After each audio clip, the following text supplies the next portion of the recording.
नमस्कार, स्वागत है आपका एबीपी न्यूज में। आपके साथ मैं हूं अखिलेश आनंद।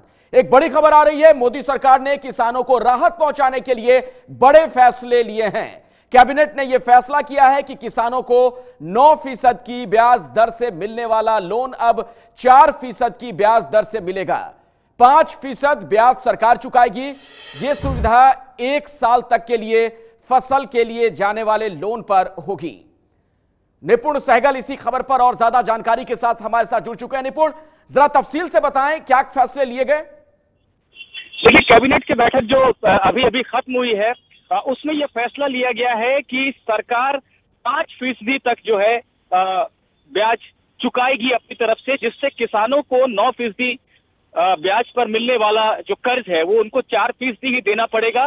ये सुविधा छोटे कर्ज के लिए है, यानी 3 लाख रुपए तक के कर्ज के लिए होगी और 1 साल के लिए जो कर्ज लिया जाएगा उस पर लागू होगी।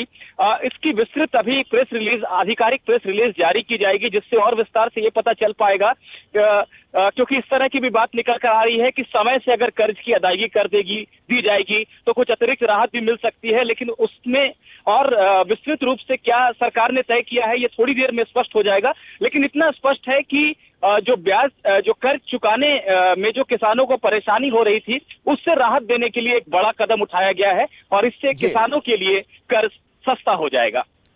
शुक्रिया निपुण सहगल इस जानकारी के लिए। अपने दर्शकों को बता दें कि अधिकतम 3 लाख के लोन पर ब्याज दर में 5% की छूट सरकार देगी और इस स्कीम में सरकार करीब 19,000 करोड़ रुपए खर्च करेगी। हाल के दिनों में किसानों का गुस्सा देखने को मिला था। सड़कों पर देश के विभिन्न राज्यों में हिंसक आंदोलन हुआ। किसानों का कर्ज माफी की मांग उठ रही थी। ऐसे में किसानों को राहत देने के लिए यह एक बड़ा फैसला लिया है केंद्र सरकार ने।